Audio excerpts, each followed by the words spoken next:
Raj TV viewers எல்லாருக்கும் வணக்கம் and welcome to a show சரித்திர நாயகன் சிவாஜி கணேசன். இந்த நிகழ்ச்சியில் சிவாஜி அவர்களுடைய ஃபிலிம் கெரியரில் நடந்த பல இன்ட்ரெஸ்டிங்கான விஷயங்களை நம்ம பார்த்துக்கிட்டு இருக்கோம். அந்த வரிசையில் இன்னைக்கு எபிசோட்லையும் பல சுவாரஸ்யமான அப்டேட்ஸ் உங்களுக்காக காத்துக்கிட்டு இருக்கு. வாங்க நிகழ்ச்சிக்குள்ளே போகலாம்.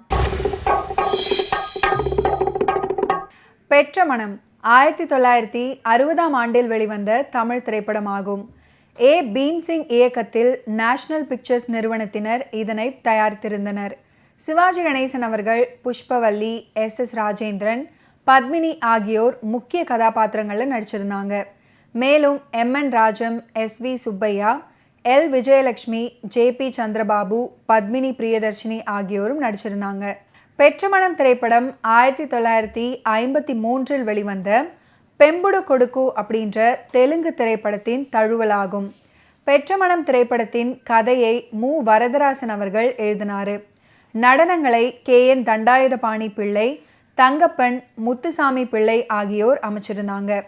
பெற்ற மனமும் பெம்புடு கொடுக்கு அப்படின்ற தெலுங்கு திரைப்படமும் ஒரே நேரத்தில் தயாரிக்கப்பட்டிருந்தாலும் தெலுங்கு திரைப்படம் 1953 வெளியிடப்பட்டு விட்டது. 7 ஆண்டுகளின் பின்னரே தமிழ் திரைப்படம் வெளியானது. பெற்ற மனம், பாவை விளக்கு ஆகிய 2 திரைப்படங்களுமே 1960ஆம் ஆண்டு அக்டோபர் மாதம் 19ஆம் தேதி அன்று வெளியானது. இந்த 2 திரைப்படங்களும் ரசிகர்களிடையே சுமாரான வரவேற்பையே பெற்றது. நடிகர் திலகத்துடைய 8வது திரைப்படம் பெம்புடு கொடுக்கு, அதுவும் தெலுங்கு திரைப்படம். இந்த படமும் மிக அரிதான ஒரு மிக பழமையான திரைப்படம்.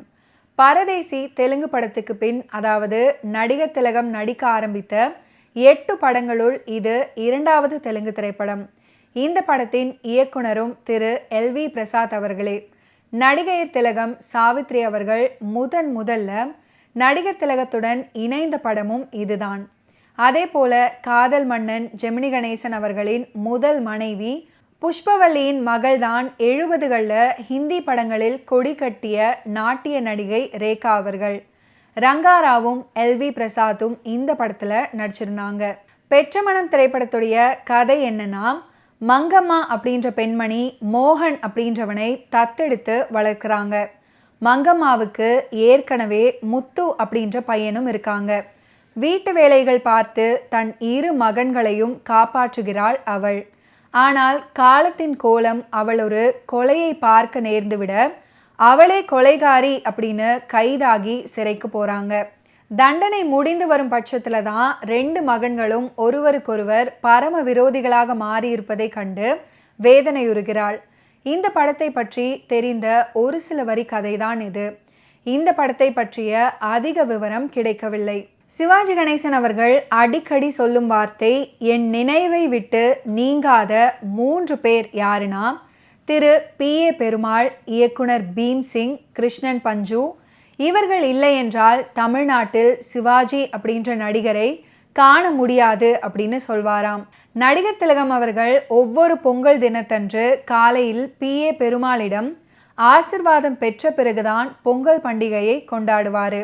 அதற்கு அவரும் கதர் வேட்டி, கதர் புடவை துண்டு தந்து ஆசிர்வதிப்பார். அது அவருடைய இறுதி நாள் வரை தொடர்ந்தது. இயக்குனர் பீம்சிங்கை ஒரு திரைப்பட இயக்குனராக உருவாக்கியவர் இவர்தான். ஒரு எடிட்டராக திரையுலகில் காலடி எடுத்து வைத்த அவரை அம்மையப்பன் திரைப்படத்தின் மூலம் இயக்குனராக்கி அழகு பார்த்தவர் திரு பெருமாள் அவர்கள்.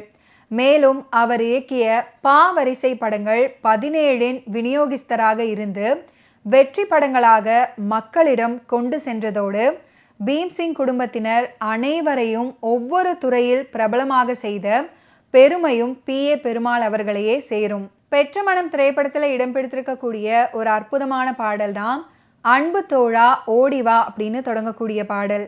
இந்த பாடலை அற்புதமாக பாடியிருப்பாரு சீர்காழி கோவிந்தராஜன்.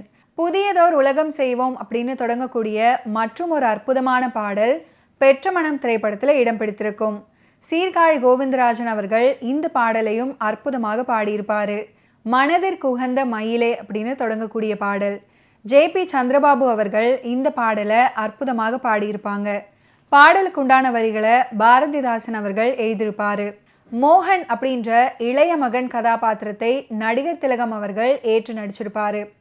இதே படம் சில மாறுதல்களுடன் முனிம்ஜி அப்படின்ற பெயரில் 1955ஆம் வருடம் ஹிந்தியில் வெளிவந்தது. பெம்புடு கொடுக்கு தெலுங்கு திரைப்படத்தில் திரு எஸ். ராஜேஸ்வர ராவ் அவர்களின் அற்புதமான இசையமைப்பில் உருவான AM ராஜா அவர்களின் அற்புத குரலில் ஒலிக்கும் விரோத மேலன பாடல் மற்றும் கண்டசாலா ஜிக்கி அவர்களின் தேனினும் இனிய குரலில் மயக்கும் மப்புளு மப்புளு அப்படின்ற பாடல்கள் பிரபலமானவை.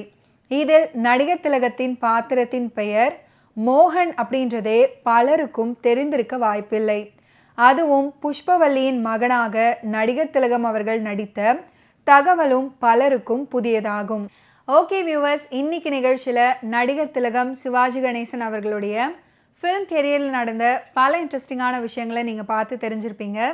மீண்டும் அடுத்தடுத்த எபிசோட்ஸில் சந்திப்போம். நன்றி, வணக்கம்.